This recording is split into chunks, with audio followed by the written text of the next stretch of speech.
வந்து காவேரி கூட ரொம்ப டைம் ஸ்பெண்ட் பண்ணுறாரு. ரொம்ப சந்தோஷமாக இருக்காரு. அவங்கக்கிட்ட கேட்குறாரு, எப்போ காவேரி வந்து எனக்கு அந்த சிம்டம்ஸ்லாம் உனக்கு தெரியும், அப்போ நான் அதை தொட்டு பார்க்க முடியும் என் குழந்தைய அப்படின்னு சொல்லிட்டு கேட்குறாரு.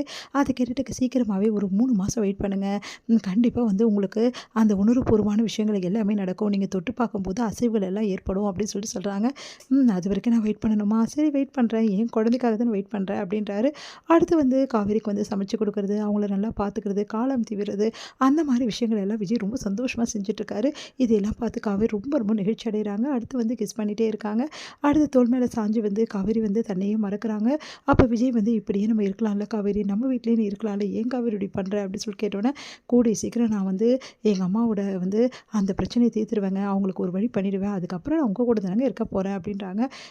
ப்ளீஸ் காவேரி, எல்லாமே நானே பார்த்துக்கிறேனே அப்படின்னு சொல்லி சொன்னோன்னே, இல்லைங்க ப்ளீஸுங்க அப்படின்னோடனே, சரி ஓகே உன் இஷ்டம் காவேரி அப்படின்றாரு.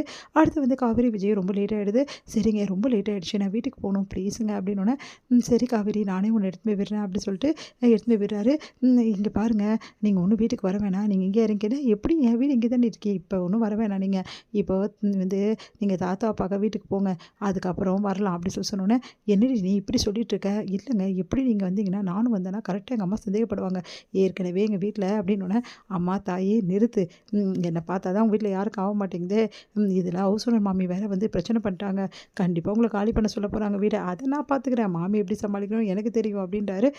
இப்படி சொல்லி தான் ஏடா கூடமா ஏதோ சொல்லி வச்சு பெரிய பிரச்சனையாகி இப்போ வேறு மாதிரி வந்திருக்கு.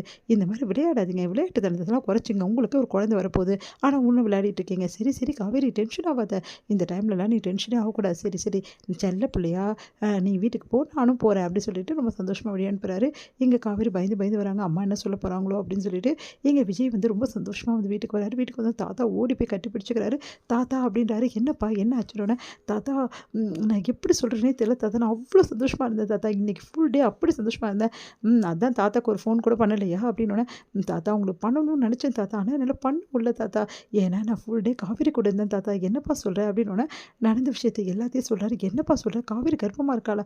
ஆமாம் தாத்தா, நம்ம வீட்டுக்கு வாரிசு வரப்போ தாத்தா, நான் அப்பாவாக போகிறேன் தாத்தா அப்படின்னோடனே, அப்போது நான் குள்ளு தாத்தா அப்படின்னு சொல்லிட்டு அப்படியே கட்டி பிடிச்சிக்கிறாரு. எவ்வளோ பெரிய சந்தோஷத்தை சொல்கிறேன். சரி காவேரி எங்கடா அப்படின்னோடனே, காவேரி அவங்க வீட்டிலே விட்டுட்டு தாத்தா, என்னப்பா சொல்கிற, தாத்தா அவள் இங்கே வரமாட்டா தாத்தா, புரியுதுப்பா, இங்கே இந்த வெண்ணிலா தொல்லை கொடுக்குறாளே அதானே வரமாட்டா, முதல்ல வெண்ணிலா கிட்ட சொல்லி இந்த விஷயத்த முதல்ல வெளியே அனுப்பிச்சிடலாம்ப்பா அப்படின்னோடனே, இல்லை தாத்தா அதெல்லாம் ஒன்றும் வேணாம், இப்போ காவேரியோட குடும்பத்துக்கு எந்த விஷயமும் தெரியாது, இப்போ தெரிஞ்சிச்சுன்னா பெரிய பிரச்சனையாகும், அதுதான் காவேரியும் பயப்படுறா, ப்ளீஸ் தாத்தா அப்படின்னோடனே, சரிப்பா இப்போ வெண்ணிலாவை எப்படி அனுப்புறது, அதான் தாத்தா எனக்கும் புரியல அப்படி சொல்லிட்டு உட்காந்துருக்காரு. உடனே தாத்தா ஒரு யோசனை சொல்கிறார், இங்கே பார் வெண்ணிலாவை வீட்டை விட்டு அமுச்சே தீரணும், அதுவும் எவ்வளோ சீக்கிரம் அனுப்புகிறோமோ அவ்வளோ சீக்கிரம் நம்ம நல்லது, அப்போ தான் காவேரி இந்த வீட்டுக்கு வருவா, அதனால நான் சொல்கிறத கேளு விஜய் அப்படின்னு. சொல்லுங்கள் தாத்தா நீங்கள் என்ன சொன்னாலும் நான் செய்கிறேன் அப்படின்றாரு.